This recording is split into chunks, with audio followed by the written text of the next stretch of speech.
for some reason, they say I remind them of Phil Dunphy on Modern Family.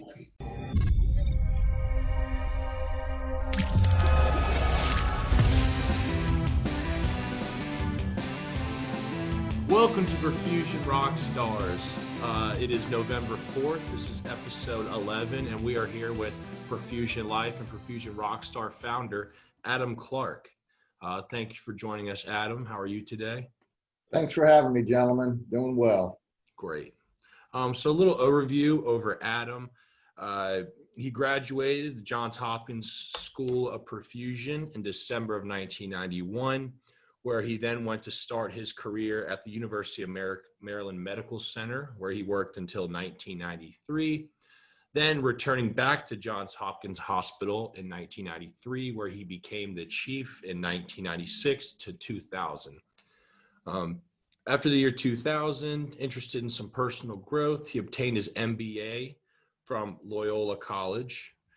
And then from there, combined his clinical experience with his business education and went to work for Kobe, then Soren Group, now LivaNova, up until 2016, where he grew his territory over 200% and won many various achievements and awards. In 2016, he decided to get recertified and became a locum perfusionist while also joining up with C3 Solutions, a perfusion staffing company.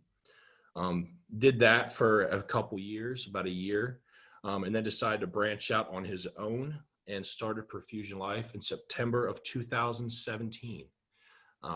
So yeah, we'll probably talk a little more about you getting recertified in the future.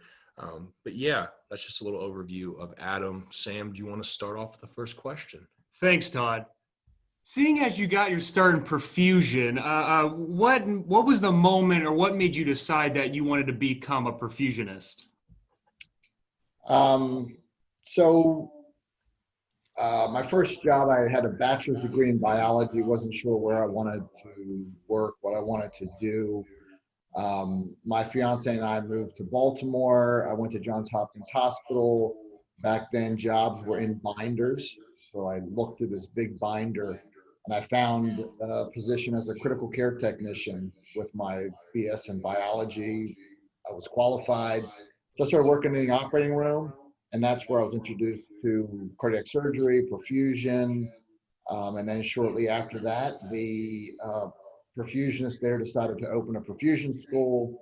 So I ended up being in the first class there in 1990. So I was there for 3 years working, and then it was just sort of a natural progression within the Johns Hopkins hospital system.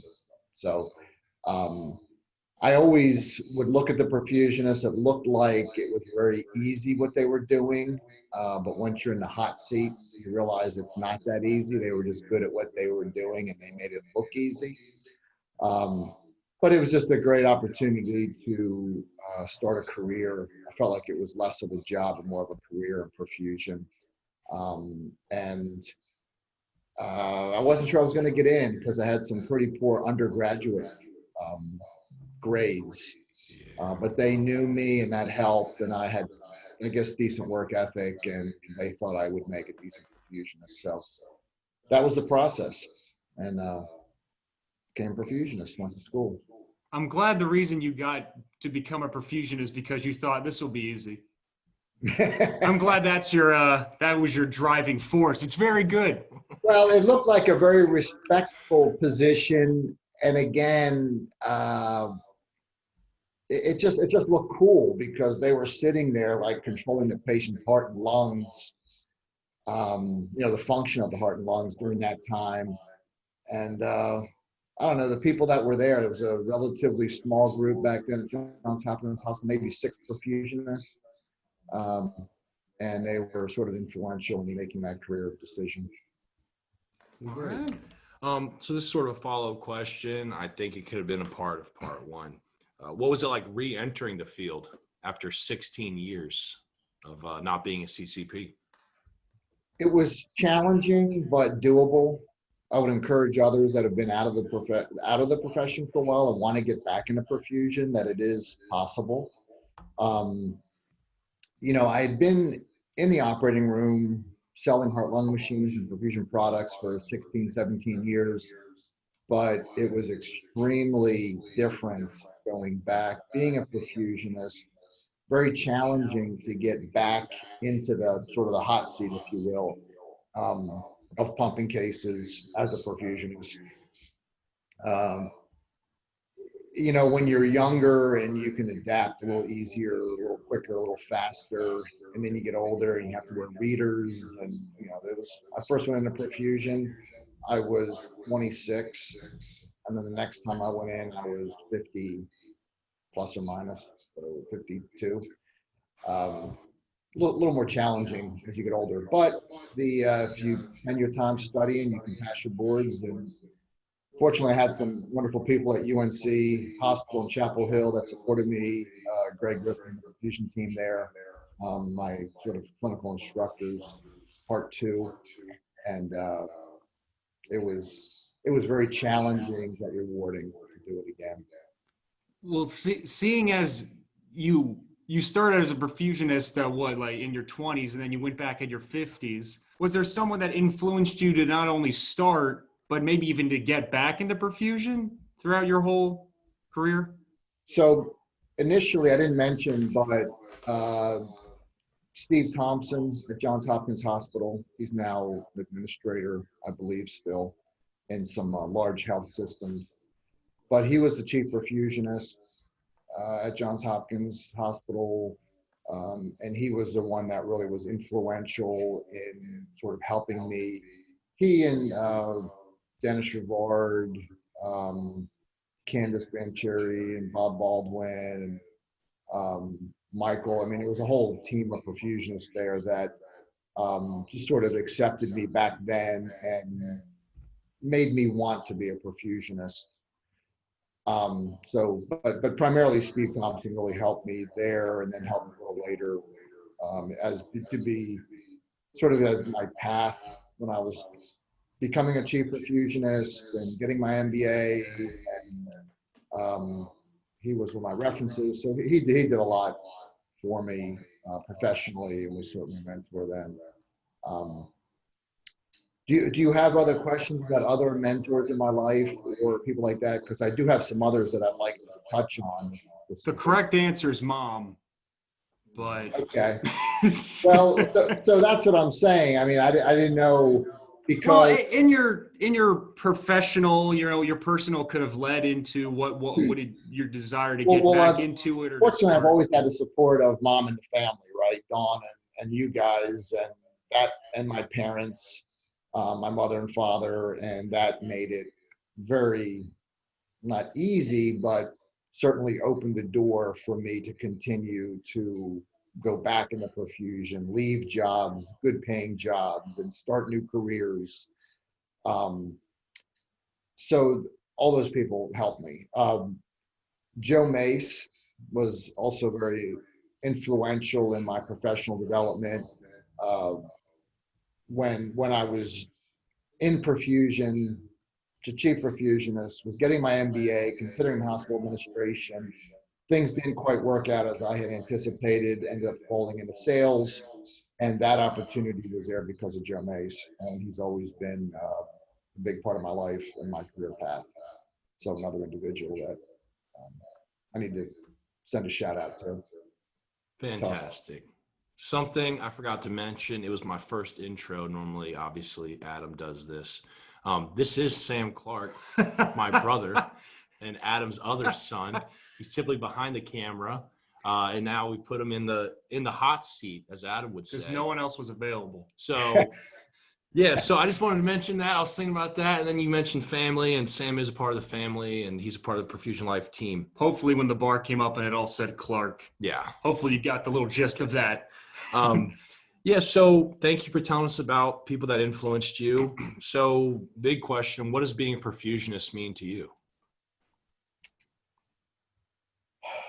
Well, again, it's sort of an opportunity when I initially went into perfusion, where I felt like I had a job and I was doing certain things, and perfusion really allows you to have a career. I think the pay will attract a lot of people initially, but also the responsibility, being part of a team, at Johns Hopkins Hospital in the 90s. There was great respect between the surgical team, the surgeons, the perfusionists, the anesthesia team, the nursing team. We all worked very well together, and I just felt like there was great respect among all of us, including the PAs, physicians assistants. It was just a great family and a great team. That's what I recall. So it was, and I mean, the responsibility of sort of taking over for someone's heart and lungs while their heart or lungs and lungs are being operated on is a major responsibility and can be extremely stressful, but also very rewarding. So. Fantastic. Thank you for that. So there's a reason you probably wanted to, do this whole interview. You've seen it. You've hosted this show. You want the cheaply edited superhero mask on your face. So with that being said, what is your perfusion superpower? Oh gosh.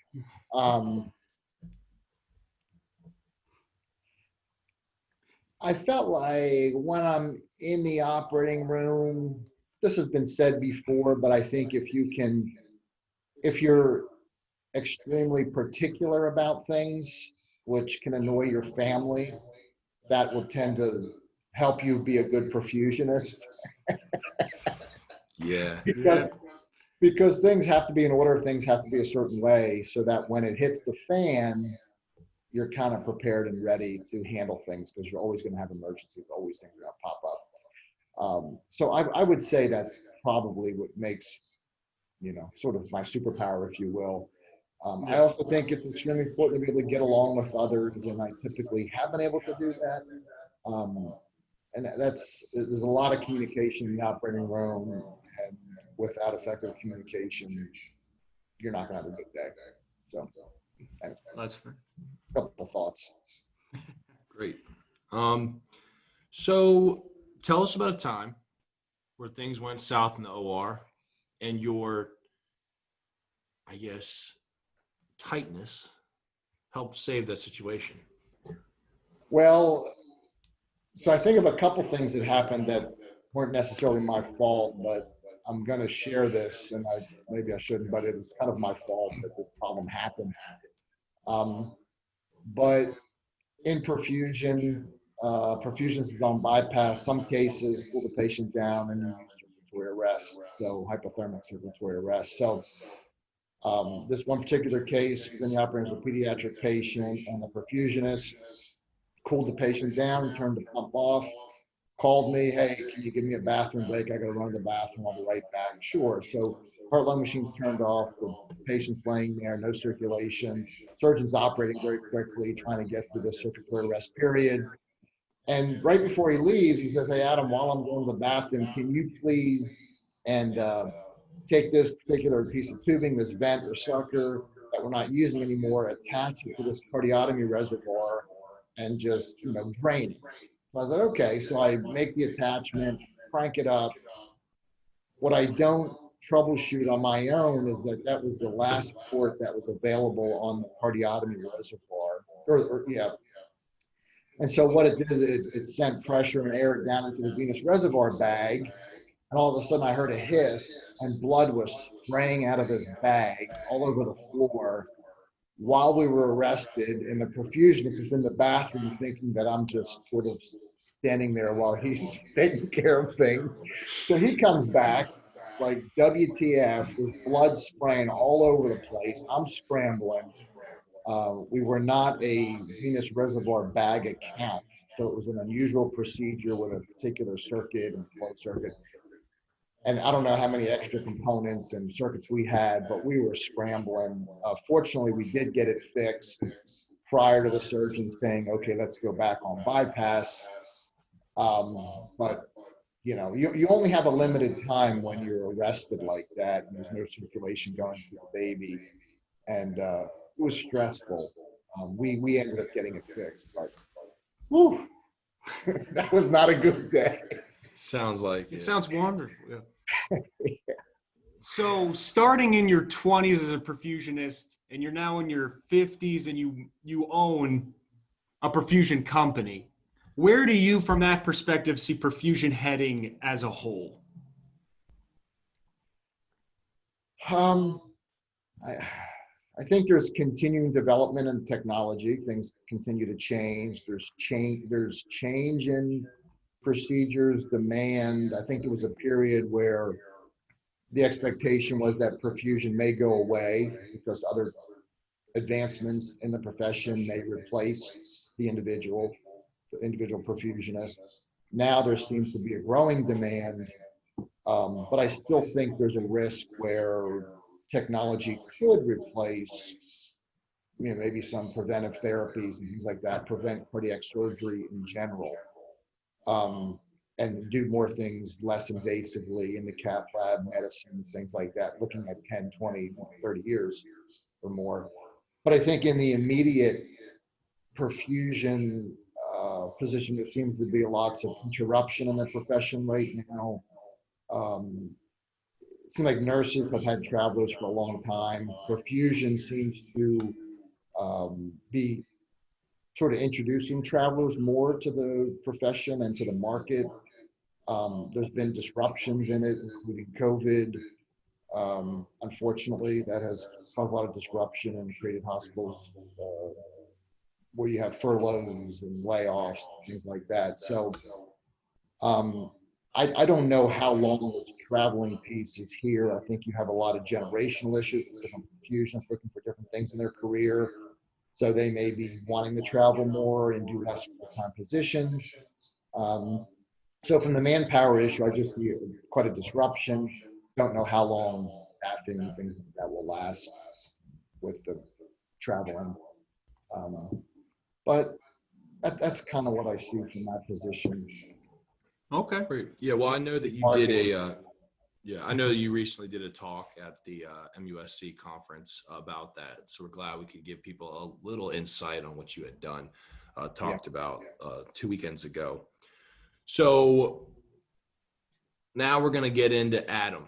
We just heard about you in the OR. We know that you got blood squirted everywhere. Sometimes people go to the bathroom, they come back, they're like, what's Adam doing? Adam killed the guy. Yeah. So now we're gonna get into some personal questions that I'm excited because I think I know the answers to some of these, but we might be surprised. So question number 1, do you have any personal hobbies? And if so, what are they?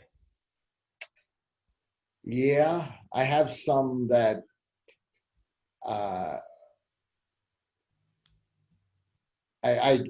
try to golf periodically just to kind of take my mind off the stresses of work.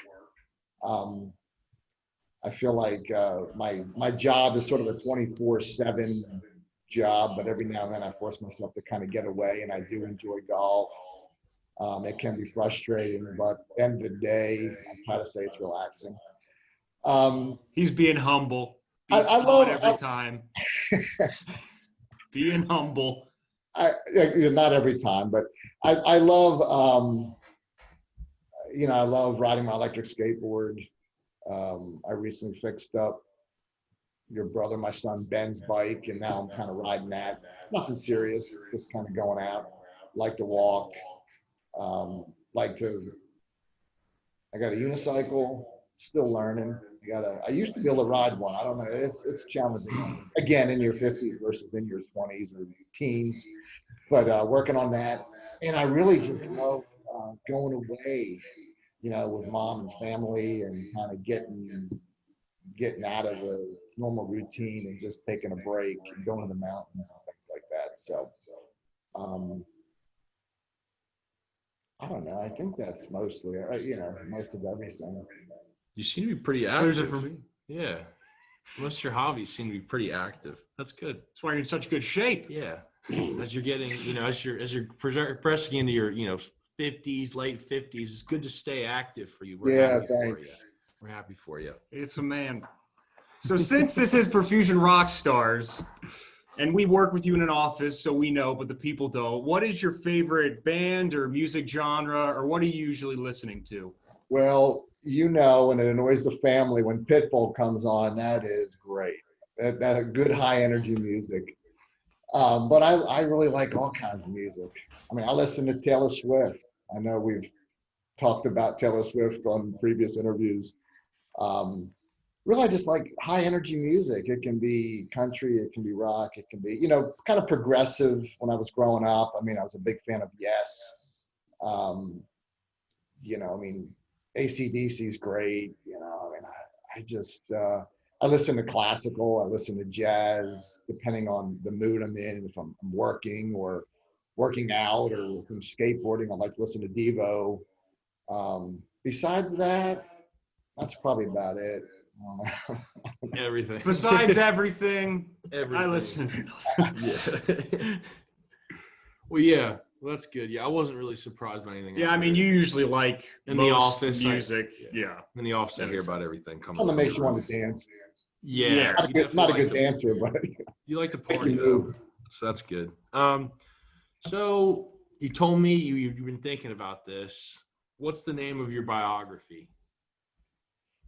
Yeah, so this one thing came up, and I kind of keep saying it and keep thinking it, and it's No Regrets. And it's kind of has two folds, because I can spend time regretting a lot of decisions I made in the past that may include, poor academics or poor decisions I've made. But also, everything's okay today, and I am who I am today because of all the decisions I've made in my whole life. So no regrets from the past, and then also moving forward. I've left a couple of really good jobs to make some risky decisions, and I'm glad I have, and maybe I'll keep doing that. I don't know. I got one life to live, so I don't want to have any regrets. And so Stephen, yeah, no, that's fine. So don't fire me. So Steven Spielberg reads this book and he thinks, oh my goodness, I got to make a movie based on this guy's life. And he says, you, Adam, you can pick who's going to play you. Who do you pick? This is another answer I probably shouldn't say, but I've had a couple people tell me, Mom, my wife, and also my sister-in-law, for some reason, they say I remind them of Phil Dunphy on Modern Family. You do? I guess that's the actor that would play me, which, I don't know, I'd rather have someone like more heroic or something, but. It's not Arnold Schwarzenegger. That's not you. Bruce Willis. So I don't even know who plays Phil Dunphy, but I guess Phil Dunphy would play Adam Clark. We'll find him. Maybe Dwayne Johnson or something. Yeah, that's what I'm thinking. I mean, because I'm in pretty good shape, for my age. Yeah, longboarding and stuff, you stay in good shape. So it's now time for Todd's favorite portion of every interview, the lightning round. We said thunder. Well, we're getting there. With lightning comes thunder. Without thunder ain't nothing. All right. Well, you prepared? I think so. Ready as ever be. Yeah, you can't really be prepared for this. But we're starting in 3, 2, 1, go. If you could travel back in time, where and when would you go? 1964, my birth. Favorite junk food? I love chips, Doritos, potato chips, French onion dip. Anyway.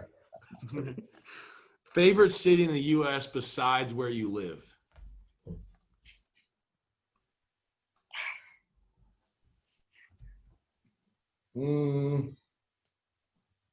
Blowing Rock, San Diego, San Francisco. Cool. Favorite day of the week? Saturday. Favorite holiday? Oh, probably Christmas. Fill in the blank. Taylor Swift is talented. At what age do you want to retire? That's not fair. So I'm currently 56. I would say 56, but probably 66. Have I, Todd, ever beaten you at golf? Yeah.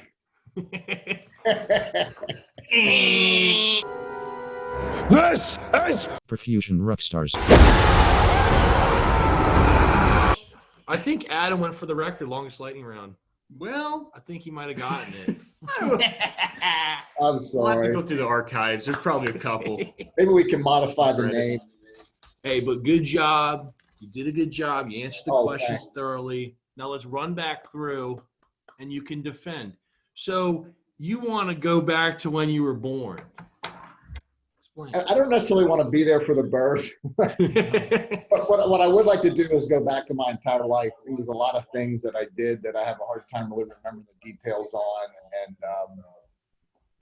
I just want to re-remember a lot of things that I've forgotten. Beating Todd in golf. He knows those. So this one, I kind of knew the answer is why I picked it. Favorite junk food? Yeah, I love chips, salty snacks. I do eat candy because everyone in the family buys it, but I don't buy it myself typically. I'm more of a junk food, nachos, that kind of. You're savory. Or salty, savory, yeah. Yeah. All right. So favorite city in the U.S. besides where you live? You gave us a couple options. Yeah, I mean, lately it's just been blowing rock, North Carolina in the mountains. Dawn and I, or Mom and I, go up there and get away, and it's really enjoyable. But also, I just think of major cities in the U.S. and San Francisco is awesome, San Diego, California. Sandy. The weather, they're beautiful cities. Right. Favorite day of the week? Saturday. Yeah. Friday sometimes have a little challenge decompressing and sort of finishing the work week, even though a lot of people might like Fridays. But Saturday, I feel like, the work week's somewhat over, you kind of can chill out a little bit, and the next day, Sunday, you have the next day off as well. Now, I know I'm saying there's a lot of perfusionists who taking call often, and that's not always the case. But I'm not on call, and Saturdays are the bomb. Great. Favorite holiday? I will say, to go back, you had mentioned you like Monday mornings and coming back from work after the weekend, and sometimes I feel the same way. I mean, I'm fortunate in that I don't hate Mondays like I could or have in the past. Yeah. But favorite holidays, yeah, I mean, just, Christmas, normally there's a little downtime, normally family get-togethers, and it's just a little cooler, maybe some snow, probably low probability in the Carolinas. But just good times. Well, great. Yeah, and then this question, I'm kind of mad I had on the lightning round. We kind of already talked about it, but Taylor Swift is, you said, talented. I don't know. I mean, she's got a couple songs that I really like that remind me of like my father, things like that. So I don't know. I think she's very talented. Like Julie Walker has said, I think she writes her own songs, her own lyrics. And yeah, she's pretty talented. Great. Now this was the loaded question. What age you want to retire? Are you asking that for you or for just in general? I don't know. I mean, this isn't when. This is when you want. Yeah. I mean, 35 years old, but that's 20 years ago. So, maybe we'll shoot for. We'll shoot for tomorrow. Yeah. Yeah. I mean, I don't know. I think of a lot of things I'd like to do when I'm retired. So I'm not worried about retirement. I know some people have a hard time doing something else besides their career and their profession, but I think I'll be all right finding something else to do. But, things are good now. All right. Well, cool. I'm thinking, maybe early mid-60s. That'd probably be reasonable. Discuss 8 years or something. You can give me 8 more good years. All right. You can retire. Depending on health and everything else, a lot of factors. So. That's true. So, final question. Everyone wants to know, when you gave their answer, I've beaten you at golf. Yeah, that's important to Todd, isn't it, Sam? It's very important. Yeah. Like chasing a unicorn. So it was once in Myrtle Beach. Have you beat me twice? Okay. Yeah. All right. I think both times you were injured or something. Maybe you Yeah, put no. back out. Well, you know, the good news is Todd's getting better, and I'm getting about the same. So if he You're can, getting closer to retirement. he can continue to be. All right. Well, Right. we went through all the questions, the personal questions out of the way, the lightning round out of the way. We're going to wrap things up, but before we do, is there anything you want to leave the people or anything you want to say about you? I mean, I'm just grateful for this opportunity for you guys to interview me. I really appreciate it. I'm thankful just for family and, you know, whether it's immediate or extended. Now we have, you know, pop up in our lives again. He's nearby. Grateful for that. I don't know. Grateful that we were able to work together. This is pretty cool. I think this is work. But you guys doing a good job. Thank you. Maybe Sam and Todd should do all the future Perfusion Rockstar interviews. I think people want Bump up my pay, you know what I'm saying? No. We'll talk. Just keep signing the checks. Yeah.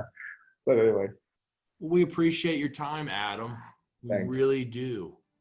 And yeah, keep Perfusion rocking. We'll see you next time. thank you.